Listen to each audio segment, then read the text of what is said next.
Great. So welcome to the fourth hour of Connectathon and the first section of Ancient Future Wisdom, where we're going to explore the wisdoms related to conflict resolution at this Connectathon. So just quickly, some house rules. You've heard them before, but those that just joined, welcome first. And if you want to speak, please raise your hand and the technical support will unmute you. If possible, please keep the visuals on. And if for some reason you are disconnected, just use the same link and come back and join Connectathon again.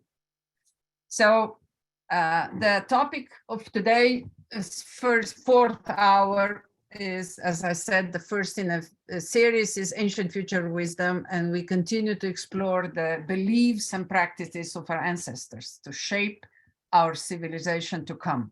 We've heard a lot about that in the previous discussion, and we do expect some great stories as outcomes. We do expect some indexed common practices, and of course, to get some great contributions for our growing book, which we plan to publish the first volume at the end of the year. So if anybody else who's not part of this discussion and wants to share his or her wisdom on conflict resolution, or actually on any important topic of ancient future wisdom, you're welcome to submit your articles as well. And we will take a look at them and possibly include them in this emerging book. At this point, we start with Europe as the first in the series of Ancient Future Wisdom. And Ramit and I will be mostly quiet, but if necessary, we will also intervene, remind you of time, and of course, raise some questions related to the subject. The moderators of these sessions are Sonja Klopčič and Manica Čelofiga. They both come from Slovenia, and they connect different parts of Europe together to bring forward some really ancient wisdoms that can serve us in addressing today's challenges, focusing on conflict resolution. And I will stop here. Ramit, do you would like to add anything? The only thing that I'd like to add to everyone who's listening and is going to be listening to our wonderful speakers is hear their stories, hear the stories that they will be telling from their regions, from their ancestors, and then try and find ways of relating it to yourself, right? I think that being able to relate is the real part of this. And then in places where you can't relate, ask the question, because there'll be enough times for you to come in, dig deeper, and try and understand more of what our wonderful speakers are going to be talking about. So you have access to them. Please utilize that access is what I would end up saying. Thank you, Ramit. And now I'm passing the word to Sonja and Manica. The floor is yours, and we are yours. Thank you for this introduction. Manica and I are very pleased to host some amazing guests today. But before we introduce them, I would like to ask you, what do you think about when the combination of ancient wisdom from Europe is mentioned? I bet that most of the people think about Greek philosophy, but Europe has a lot of variety here. And today we will hear speakers from Germany, Norway, and from Slovenia. We will hear Wiebke Hansen, Kristin Engvig, and Simon Prosen. And Wiebke Hansen, we will start with her magic touch. You will see and hear very soon. But I would like first to introduce her because she's a business whisperer. She can grasp what's going on beyond the data and documents. what's going on with your company, with your organization, with yourself. And she goes also beyond Internet of Things to the web of life. And Wiebke, she's also a shamanic drummer. And today, she will invite us to a journey of connecting with our ancestors. Wiebke, I give the word and the place to you first. Thank you very much, Sonja. Can you hear me? Yes. Okay, that's always with the drum I need to. So Sonja asked me to drum for you all. Not sure how much you are familiar with guided meditation or shamanic journeying. So the topic today is conflict resolution, and it's about our ancestor. So what is easier than to say, well, let's go ask them. Let's go for advice to our ancestors, each person's personal ancestor, because each one of us, yes, we're all connected. We are all one, and we are an expression of the one, and we have a unique contribution to make. So this is how I would like to start, by taking you on a drum journey of about 10 minutes.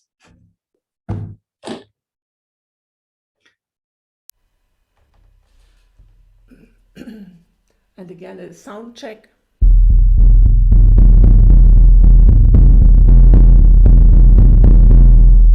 Can you hear this?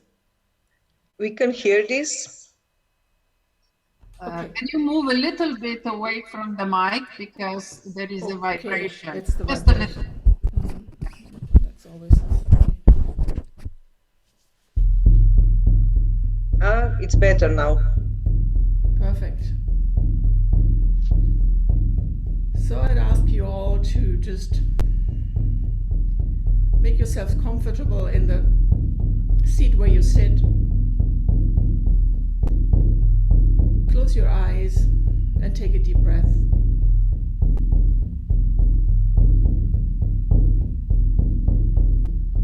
And another deep breath down into your belly.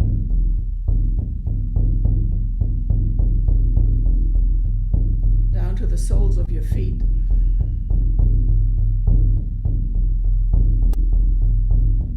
And you grow roots into the earth. Deep, deep, deep roots.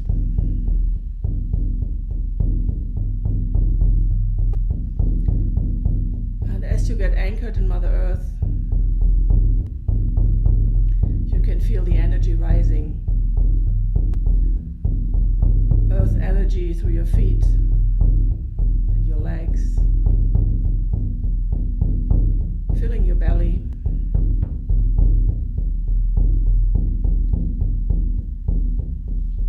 And as the earth energy rises into your heart, you open up above and root in the heavens. You grow the roots up to the sky.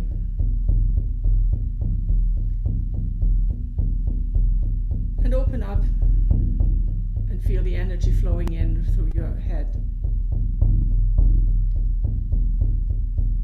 and your neck into your heart.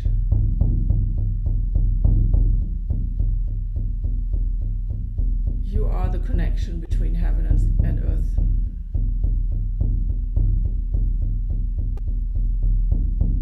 And I'm calling in all our guardians, angels, power animals, whatever you are connected to. Calling in the 4 directions, north, east, south, and west. And the direction of below and the direction of above. And the direction of within. Into your heart.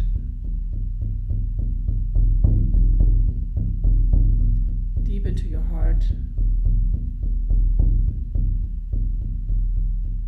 And you're open to connect in circle with all of us on the call and those who listen later.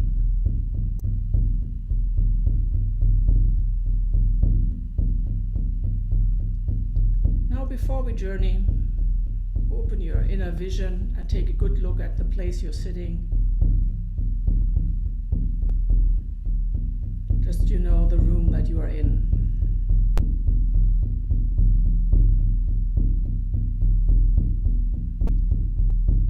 And now you find yourself in your favorite place in nature. Most beautiful, peaceful.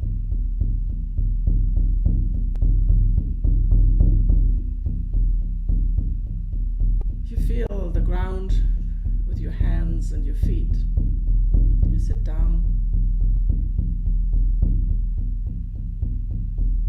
You perceive the air. Is there a light breeze or a smell? And the light on your skin.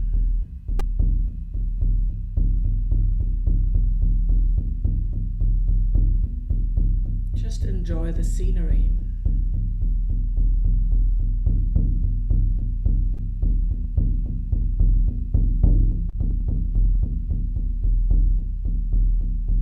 As you look up, you notice a big tree right there.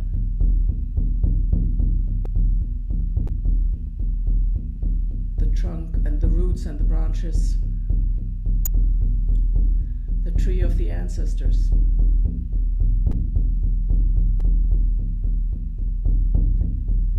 A quick glance above, and you see the shadows of those yet to come, your descendants. Strong roots in the soil. The ancestors that you stem from. Ancestors of light. Calling the ancestors of light.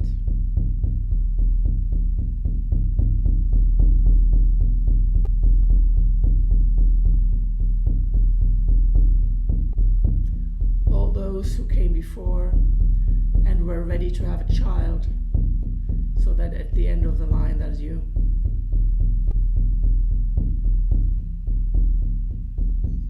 And we can go and ask questions.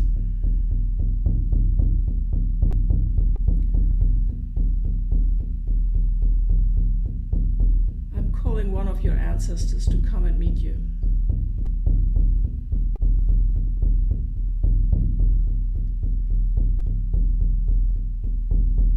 You may meet a recent ancestor that you remember, or maybe there is somebody from far, far back.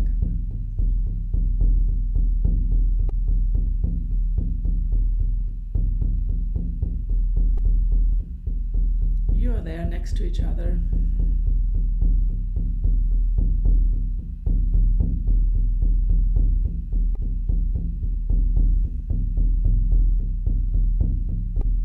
You greet each other.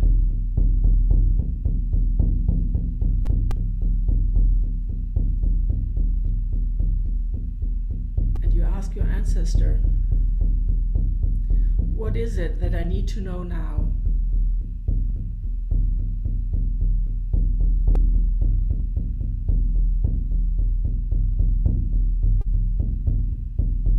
What is it that I need to know now?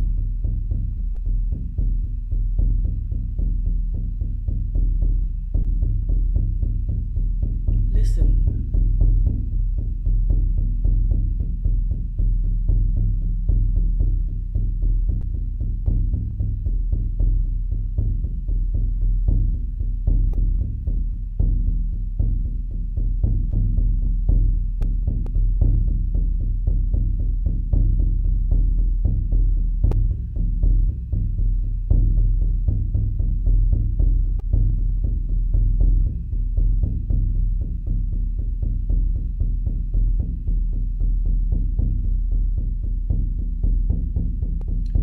There is a gift. The ancestor passes on to you a gift of knowledge, a symbol,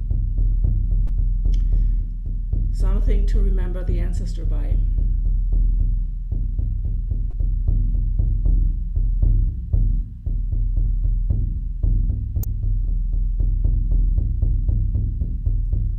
You bow in gratitude and say say goodbye to your ancestor as they return to the tree, to the roots that you stand on.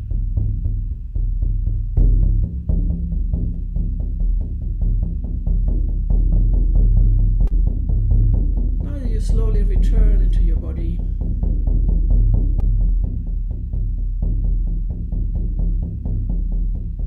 Remember the room that you were sitting in.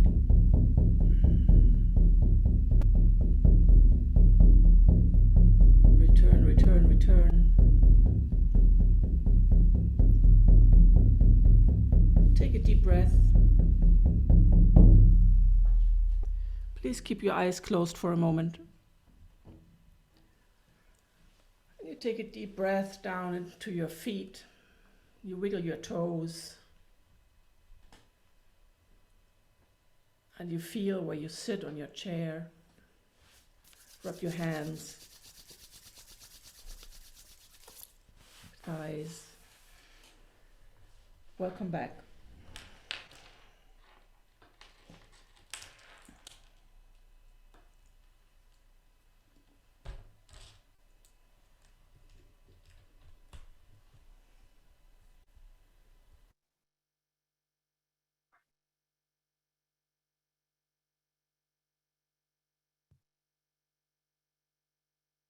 Thank you, Wiebke.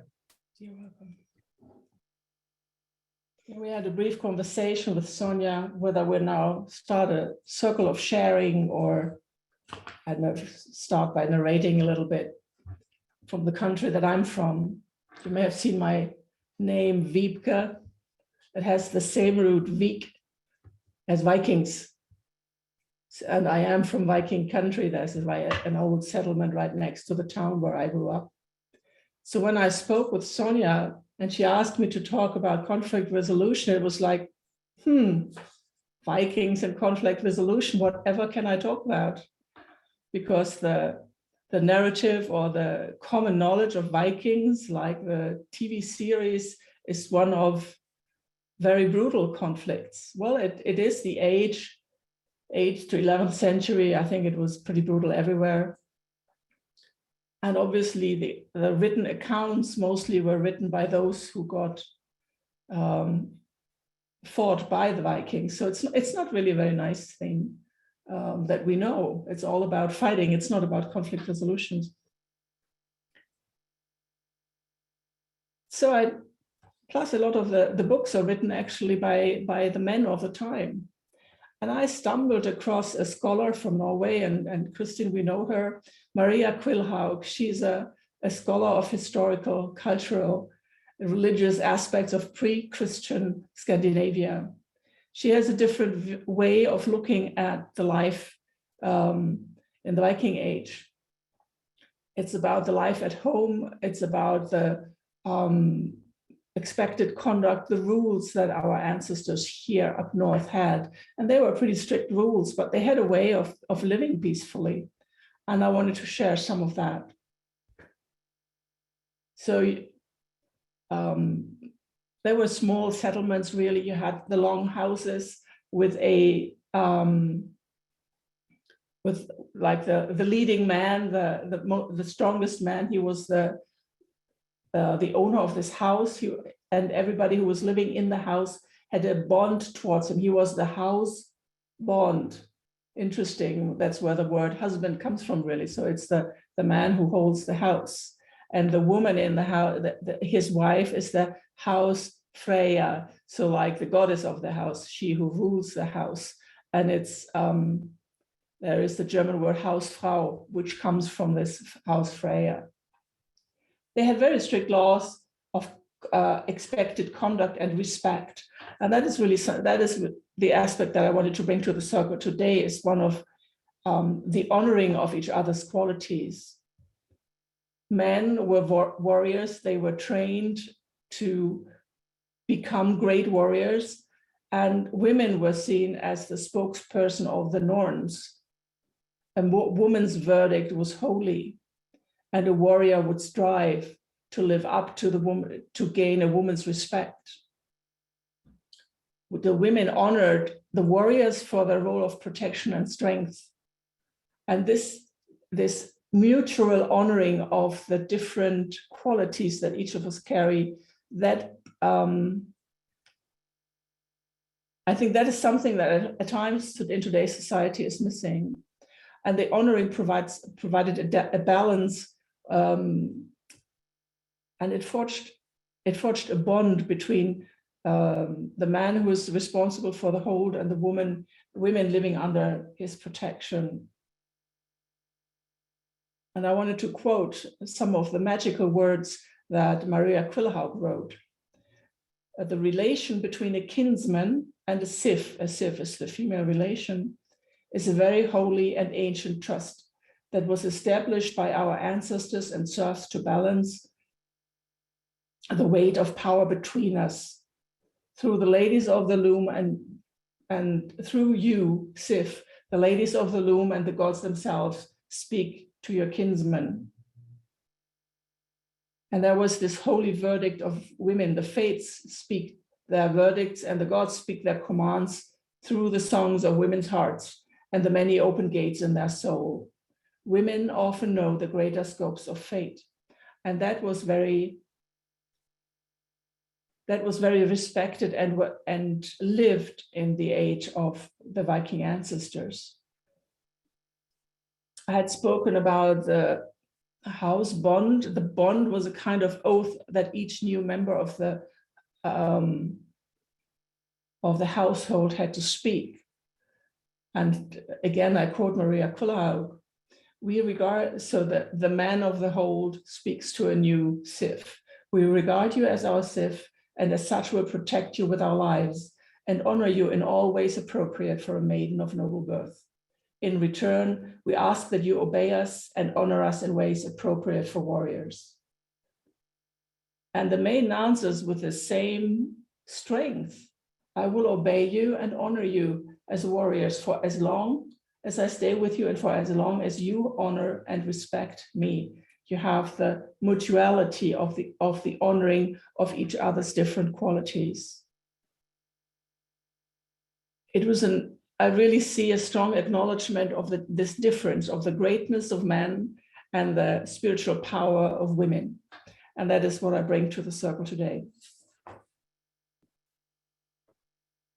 Thank you, Wiebke.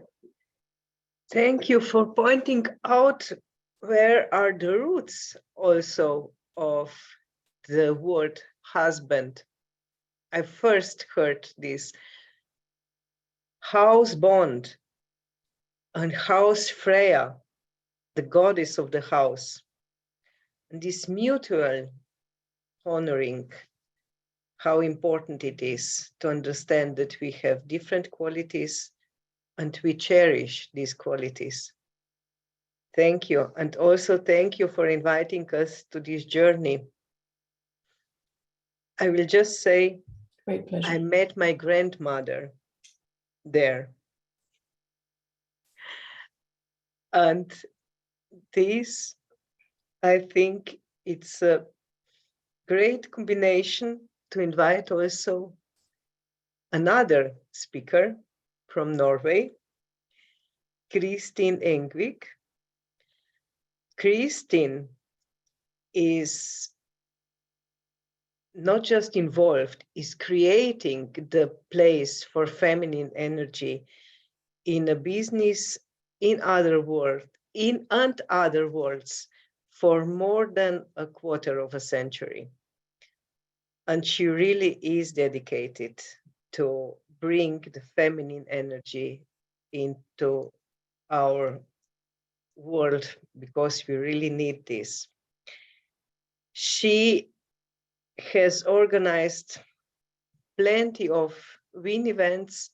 WIN means Women International Network, and thousands and thousands of participants have been there already in events in Europe, as well in Japan, Nigeria, and United Arab Emirates.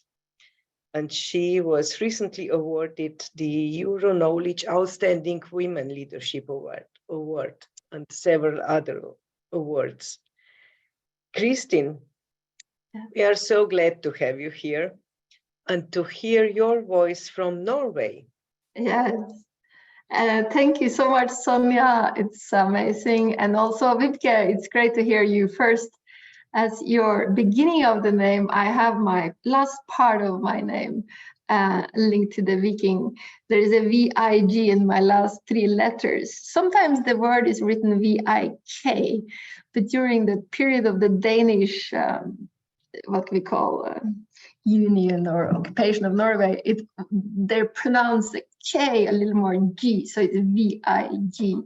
But many Nordic names have V-I-G or V-I-K in the end of their surname, which is also part of that Viking. It actually means a little bay, so it's often also where they came from, a little base on the coast of Norway.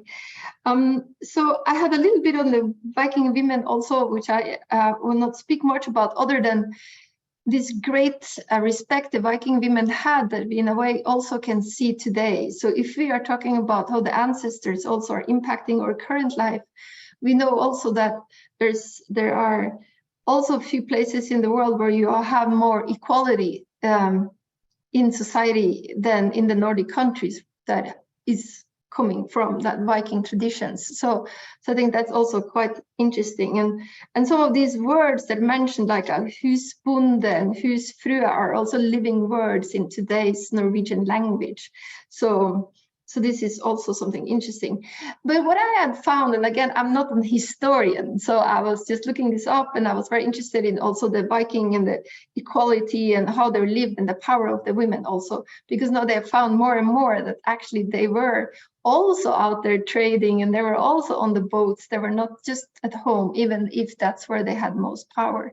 But what happened when they had conflicts? From what I have heard from tales in families and also reading about, it was a society where the elders came together if they were not able to solve their conflicts. But sometimes also the village, let's say in villages where you had the husbonde, if you had a bondegård, if you had like a little farm, let's say, and often they had many small farms also. So if they couldn't solve the problems together as the village elders, they often come together to make agreements in what they call the ting. A thing, which also a word that actually still exists today. It's that a place where they have a meeting, and there's a sort of fancy meeting also, almost like a marketplace where people can share. But sometimes also they organized also duels, and there were also fights. But let's talk about this thing, which is a word that still exists, the storting, the big thing where you invite many people together to be part of this. And it's like a people's assembly, we can call it today.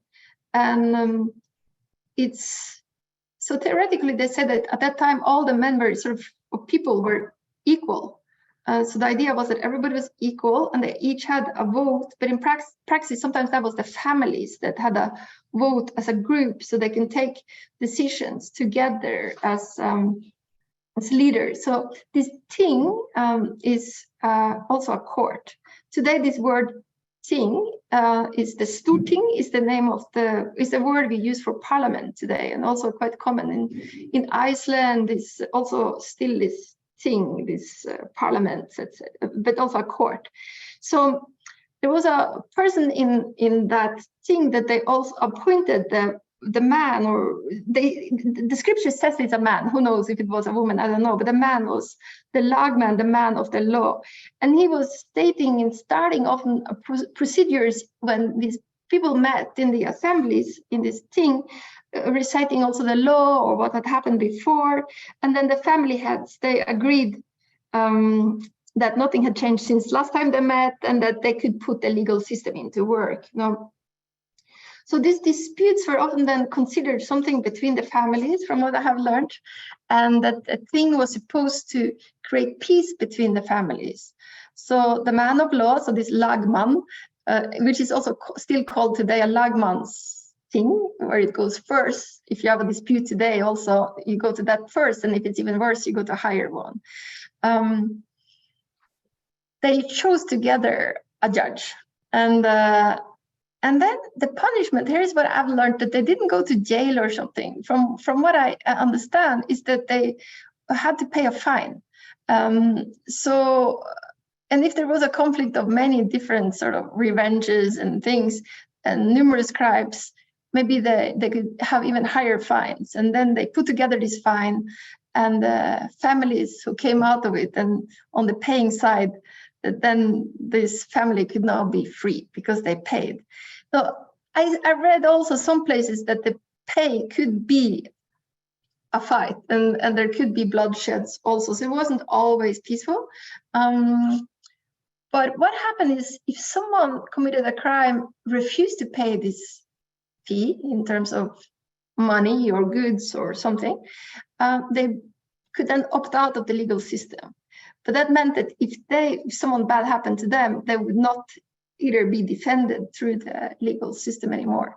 So this is how they did it mostly. But again, it started with the elders coming together and try to solve a dispute. And if that didn't work, then they called to this thing, this assembly, and to try to find a joint solution there, and then also look at what had happened before, so that there was sort of a legal text or legal stories or common law. So that's also based on what has happened before.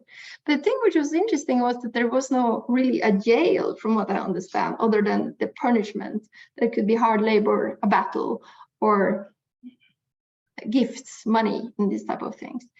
And if you got out of this and you didn't pay, or you didn't meet up, also if you didn't meet in this assembly, you were considered the losing part. So then you would have to pay. And if you didn't, then you were outlawed. And this means that you could go on and live your life as before. But the problem was then that the thing could not take a crime against you. And if someone killed him, it was his business. So also his family would then suffer. And yeah, so that's what I've got from the Vikings, and how much the women were involved in the assembly, in this thing. At that time, I couldn't really find. But I know that today, certainly in the Storting, the women are there. So. Thank you, Kristin. Can you explain a little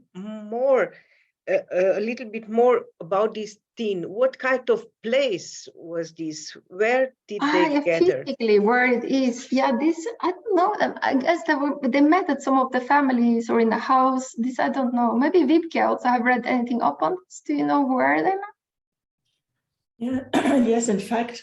So you said in Norway, it's still called Ting. In Denmark, the parliament is called Folketing. Yeah. And they actually used to, as far as I know, used to meet at times even outside. So in my hometown, there is this big square. Now it's something different, but it used to be the Ting place. Place of the Ting. That's where the people used to meet. Yeah. In fact, also in Iceland, there is also ruins of the big Ting. So it's almost in the one in Iceland, like amphitheater type, so there were seats and they were sitting there. And that is also what I know today, that some of the legal courts look like that. So, but I'm thinking if it was in the winter, which was harsh and cold, yeah, who knows? It must have also been inside. This I don't know exactly, but I also have seen these ruins outside. If I go by Maria Quillhaug, yeah, you had like, if it was within the settlement, they would meet in the longhouse. That would be inside. Yeah, and then they had regular meetings like at Uppsala or at Roskilde. These were like once a year or every other year. They had huge. There was a certain regularity to larger meetings. And that reminds me actually of the big conferences we have today. Yeah. Like in Davos. Exactly. That's like a thing, isn't it? Yeah, that's because they talk about it also like as a marketplace. People came together. The main person was like reciting, and so I can imagine it was also a lively place. Yeah. That's why I asked, because Tin is also a root of many places in Slovenia still. My grandmother, who I met during this journey, she lived in Tinje. Also, yes, so perhaps we have something in common also here. That's so interesting. And also we know from tales and stories and even novels from the time that keeping your word was very important at the time. So it was very bad to, not honor your word. So often there were no contracts, etc. But the moral code of keeping your word was very important. Thank you. Keeping your word, living in peace, and also when it came to disputes, first elders came in, and if they couldn't resolve the dispute, then this, let's say, parliament was called. Thank you for sharing this, Kristin. Thank you, Sonja. And Manica wrote very, very energetically in our chat. And now, Manica, I will give also the spoken word to you to introduce our third guest. Yes, thank you, Sonja and Wiebke and Kristen. This not even more introduction, but we dived deep in the virtues and the rhythms of Europe. And really thank you, Wiebke, for the drumming. I still feel them in my chest. And it's like awakening call for us. And I hope that this will meet many of us Europeans to get connected with our roots all over the diversity, as you said, Sonja. And last but not least, Simon Prosen. He's coming from Slovenia, and he's actually a storyteller. And the way he transformed himself from a project manager to, after 20 years, into, like, let's say, historian, spiritual historian. And he really feels that when you are teaching from the history, you allow to be taught from the history, you have to feel the history, you have to go deep. You have to read between the lines, as Wiebke is reading behind the lines in business. He's reading behind the lines that were written about Slovenian history. And like today's topic is conflict resolution. He got us a 10-minute presentation because he said it like this: I was working in English for 20 years, but we didn't become friends. So right now I'm gonna ask our technicians to share his presentation. It's in Slovenian language, but we managed to get it with English. How is it said? Subtitles. Subtitles. And let's give the word to Simon and his initiation through his work. Thank you.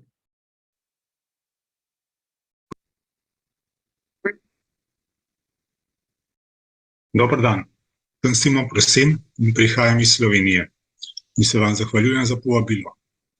Raziskujem slovensko preteklost in slovensko duhovnost. Po mojem mnenju sodita skupaj in jo je potrebno raziskovati in razlagati skupaj. Le tako lahko dobimo modrost naših prednikov. Zelo na kratko bom predstavil nekaj koščkov slovenske modrosti, ki se je ohranila in nam lahko pomaga v današnjem času. Kako so reševali spore? Upoštevali so obe ravni življenja. Snovno, fizično in nesnovno, duhovno. Na snovnem področju so organizirali delo v skupnosti, v sožitju in tako zmanjšali število konfliktov na minimalno število. Svečeniki, imenovani kresniki, so delovali predvsem na duhovnem področju, pa tudi na fizičnem. Seveda je lažje videti delovanje na fizičnem nivoju, toda slovensko začelo potrjuje izredno bogato duhovno delovanje. Predstavil bom odnos, ki ga ima človek do samega sebe in ga razlagam v kresnikovem dvoboju. Nato bom razložil kresništvo, pa tudi vlogo ženske in ognja v staroslovenski družbi. Zaključil bom s poštenjem, ki je bilo zelo značilno za slovensko družbo. Primer, kako pošteno so delovali naši predniki, je nepretrgana trgovina in z njo povezan zelo star način beleženja ter vaški zbori. To je zelo zaznamovalo našo družbo. Ko so se ljudje ustalili, so se začeli ukvarjati s kmetijstvom. Kmet je človek, ki stalno živi na istem prostoru. Živi v simbiozi z naravo in skrbi zanjo. Zaveda se, da je narava omogočila preživeti njegovim prednikom, njemu, in bo poskrbela tudi za njegove potomce. Stalna naselitev pomeni prilagajanje. Torej vsak posameznik se mora prilagoditi skupnosti. To pomeni, da nekaj daš skupnosti in tudi dobiš nazaj. Ključni so odnosi med ljudmi. Spoštljiv, prijazen odnos do soljudi človek zgradi le tako, da ima najprej ljubeč odnos do samega sebe. To pomeni, da mora vsak posameznik spoznati samega sebe in posledično se imeti rad, se spoštuje. Šele na to pa ima lahko lep odnos tudi do soljudi, živali, narave in tako naprej. To izhaja tudi iz dobro ohranjenega slovenskega mita, ki se imenuje Kresnikov dvoboj. Izročilo pravi, da se s svojim egom ne smeš bojevati, temveč ga moraš spoznati in sprejeti. Hkrati moraš spoznati in sprejeti svojo in preteklost naroda. Če tega ne storiš, se bojiš sam s seboj, kar pomeni, da ne moreš zmagati. V Sloveniji se je ohranila prvotna duhovna praksa, ki se imenuje kresništvo. Lahko bi jo primerjali s šamanizmom, ima pa svoje posebnosti. Kresniki so bili svečeniki, ki so upravljali podobno vlogo kot šamani. Ohranjena imena so kresnik, kurent, vidon in njihove različice, pa tudi junak. Junak je izvorno pomenil nekoga, ki je poln življenjske moči, torej energijsko izredno močnega človeka. Kresnik je bil lahko tudi ženska, zanje se je ohranilo ime kresnica in vladarica. Če pogledamo celotno izročilo, lahko rekonstruiramo kresništvo. Kresnik je bil svečenik, deloval je kolektivno, torej upošteval celotno skupnost. Na energijskem in duhovnem področju je deloval hkrati na vse pripadnike skupnosti in harmoniziral ali blažil medsebojne razlike. To je bila zelo uspešna metoda, kajti nesporazumi se običajno začnejo na duhovnem nivoju. To pomeni, da so predniki zelo dobro poznali duhovni svet in se ga zavedali ter upoštevali. Za doseganje spremenjenega stanja zavesti je uporabil zvonec. Zvonec je starodavni pripomoček pri pašništvu in še danes zelo močno prisoten v našem življenju. Zanimiva sta slovenska pregovora, ki pravita, da ženska podpira 3 vogale hiše in moški naredi hišo, ženska jo spremeni v dom. Modrost je bila vtkana v celoten način življenja, zato jo najdemo tudi v arhitekturi. Vsaka hiša ali soba ima 4 kote ali vogale. 3 kote podpira ženska, v 4. kotu je po slovenskem izročilu mesto za Boga. Zato mu rečemo Bohkov kot, kot od Boga. Kot med stenama, kjer je Bohkov kot, ima 90 stopinj in ga imenujemo tudi pravi kot. Kjer je Bog, tam je prav, pravica, zato je pravi kot. Nasproti Bohkovega kota v sobi je vedno ogenj, torej peč ali ognjišče. Tako sta Bog in ogenj povezana z diagonalo kota. Tudi ime Bog izhaja iz starega narečnega imena za ogenj.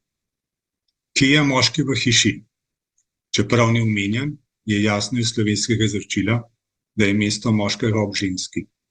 Njegova prava vloga je, da stoji, je steber, kar pomeni, da je os, da se lahko ženska giblje okoli vsi in da lahko ustvarja vrtenje. Držita se, to predstavlja vez. Iz korena držati izhaja tudi beseda dežela in država. In tako pojasni, iz kje izhaja moč države. Izhaja iz tega, kako močno se par drži, torej iz družine. Med 3 vogali, ki jih je podpirala ženska, je bilo tudi ognjišče. Ženska ima sposobnost, da se pogovarja z ognjem, sodeluje in se harmonizira z njim. Iskro prenese na moškega. Iz antike ohranjena imena za boginjo, to je varuhinjo domačega ognjišča, so Hestija, Vesta in Vestalka. Kako izjemen jezik je slovenščina, se pokaže tudi pri teh pojmih. Namreč pri vseh treh naštetih je osnova, koren, vest in pove, da nam povezano z ognjem pomaga pri iskrenosti, ki je osnova za poštenost. Iskrenost lahko imenujemo tudi strast, torej želja po življenju. Iskrenost je torej naša notranja intimna odločitev, ki se na zunaj odraža kot poštenost. Ognjišče predstavlja dom in družino, iz njegovega središča žari se širi moč družine. Beseda fokus nam pove, kje moramo imeti pozornost. Izhaja iz latinske besede focus, ki pomeni ognjišče, gorišče, ogenj, leta pa je izpeljana iz indoevropskega korena bog v pomenu goreti. Fokus imamo v svojem notranjem ognju. Znotraj sebe si predstavljamo ogenj, ki žari in gori. Ogenj je v točka, v kateri zberemo vso svojo pozornost in nas v središči. Njegova neverjetna moč nam pomaga pri umirjanju, kar vodi v večje zavedanje. Na to ga prenesemo na družino in dom. Notranji ogenj nam požge različne duševna bremena, kot so jeza, žalost, zavist in nam tako olajša dušo.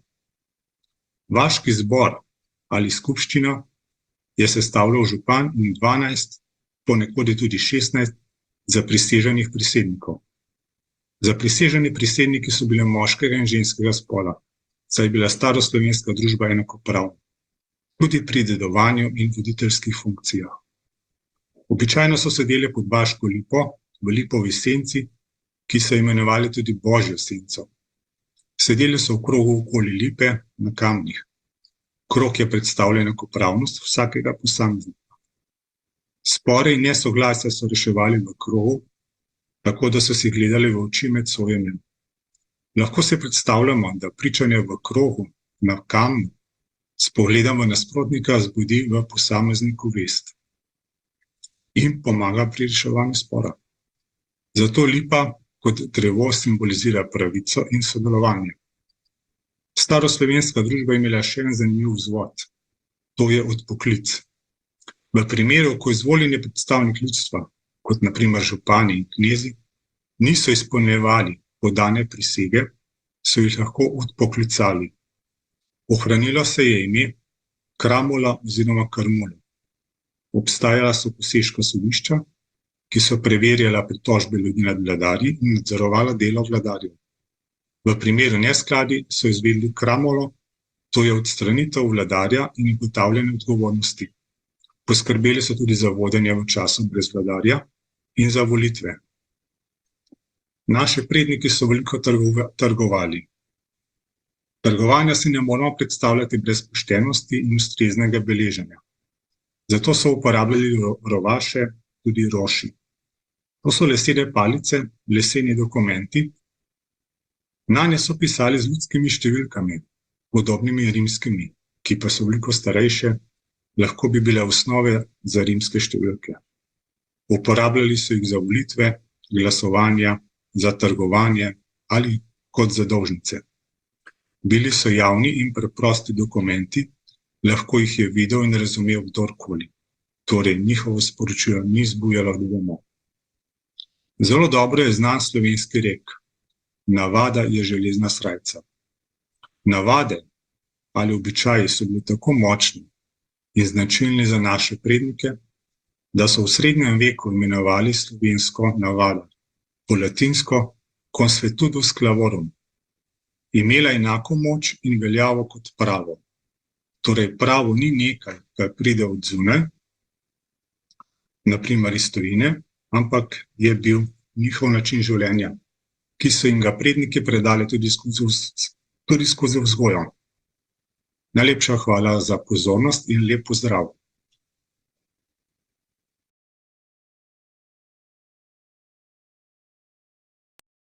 Well, yes, exactly. I felt the same. To applaud you, Simon. He's somewhere here Hi, Simon. Hello. Yes, great. Really beautiful contribution as your previous speakers. Are you ready for some questions? Yes. Of course. Great. So that we won't only us here on the podium, does anyone has any question for Wiebke or Simon or Kristin? Did we light the fire in you? I feel very, very on fire, as I say. So June, would you like also, oh, Heiner, okay. Can someone unmute him? Yes. I'm Great. thrilled. We discussed that in the old German farmhouses, that in front of the entry door, there is a big table, and the head of the house is sitting with the back to the chimney.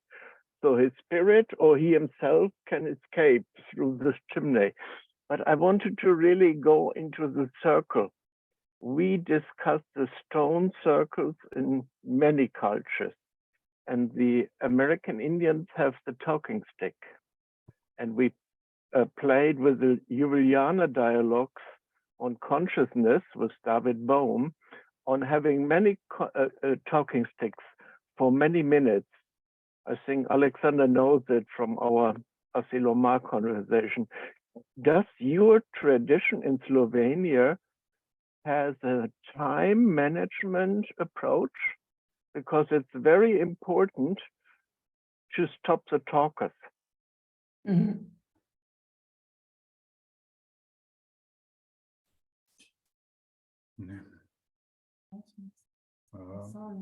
Sorry, I didn't catch your question. What is? I shall translate.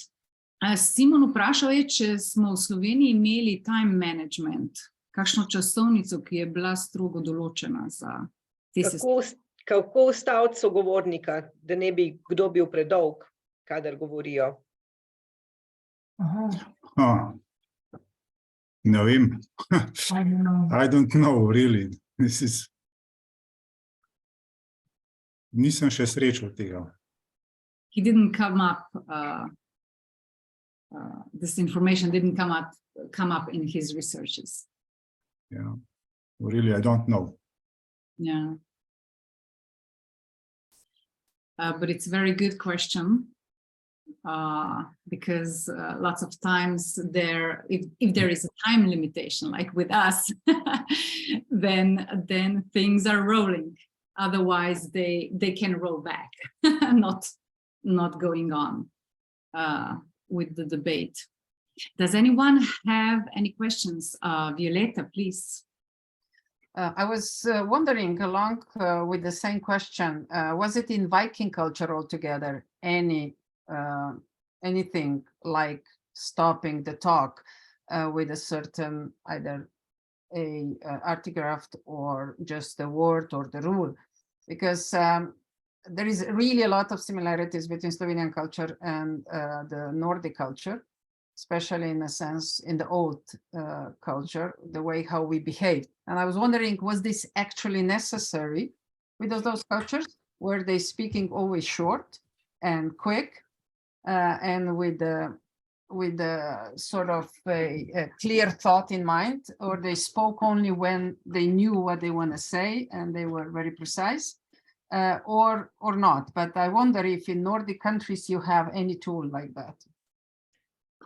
So if I interpret correctly what I said before about the honoring and the respect and being an honorable warrior, it falls back in some kind of self-consciousness, if you want. You know when you're over-talking somebody else, and if that's not accepted, then you wouldn't do it. So there might not have been a need of a talking stick because people were, it wouldn't be honorable to do that. But that's just my thought. No book reference about it.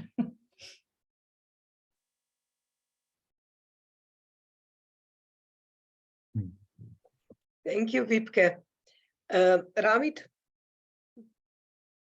Yeah, Ramit is showing us that 5 we minutes need left. to close the session. Just have the final thought, but it was excellent. Please.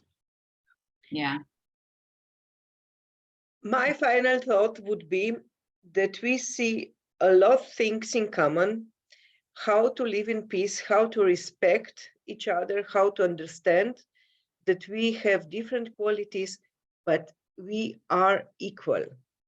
And this is what I learned today. Manica? Yes, and this is also what the circles are talking to us. Watching someone in the eye, you watch them in their soul. So there is no variations of the truth. And the conflict, when the truth comes out, the conflict is resolved because the bodies feel the truth. And this is how I feel. And Wiebke, thank you for bringing us into the body. And that's the biggest issue that civilization has today. So bringing in all the aspects of our culture, not just the mind assets and the knowledge, also the art and the music. So thank you all the speakers, and Kristen, for you for really going out and presenting the woman aspect in the business world and communities and society, which is really, really deeply treasured. Thank you. And Simon, of course, thank you all.